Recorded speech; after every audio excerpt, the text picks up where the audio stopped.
So this one's about playlists and choice boards. I'll start with playlists because many of us do or started doing something similar to this as we went through, as we got further into our remote learning stuff last year.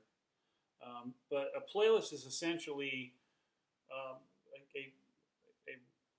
think of it as an agenda, but it's interactive, right? So here's what I want you to do first, then do this, then we meet, then you have refinements for your thing, then you go do this and you interact with so and so, or you get on Flipgrid and show me a video, make a video showing me that you know how to do X or Y or Z, et cetera, et cetera. It just lays out the whole either week or couple of weeks of what you're hoping, what you're laying out for that student to accomplish as he or she is going through it. And one of the interesting pieces to playlists, one of the things that I started sending out a weekly, here's the week ahead email. It took me a couple weeks into our remote learning in the spring to do that.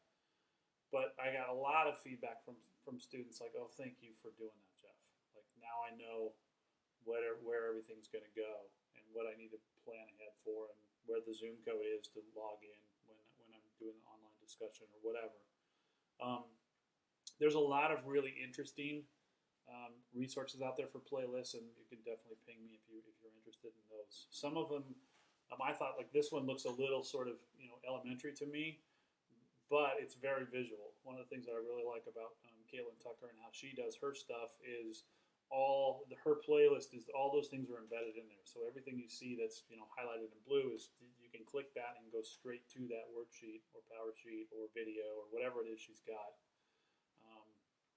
And it gives kids a really good picture of what's the path, what are the directions, what notes are they taking, and then when did they complete it. It gives them a really concrete way of sort of laying those things out and putting those together. So, like I said, the playlists can be adapted to any subject, but they're really helpful.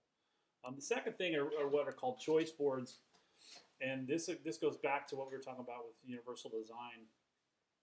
For learning, giving students lots of different ways of representing, engaging, showing that they get concepts. So this is one from, I think, I'm not sure, I'll have to look up who I got this from, but this basically students pick three of the 9, right? These are the 3 ways these are 3 activities I'm going to engage in to show you that I've, understand the concept, can do X or Y or Z. And some teachers make them do a tic-tac-toe. They have to pick 3 in a row. Others just pick 3.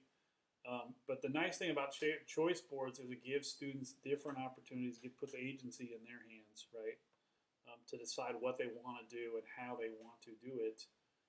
And engagement obviously goes up. And it doesn't matter as much about the synchronous or the asynchronous piece. As you can see with this choice board, most of the things that this teacher's put on there are things that can be done outside of class. Doesn't mean the teacher's not connecting with the students on what they decided to do, but it doesn't necessarily have to be all synchronous in-class stuff. So both playlists and choice boards I think are important and helpful for us as we think about different modalities of teaching and how we might have to kind of think on our feet and change up some of these things as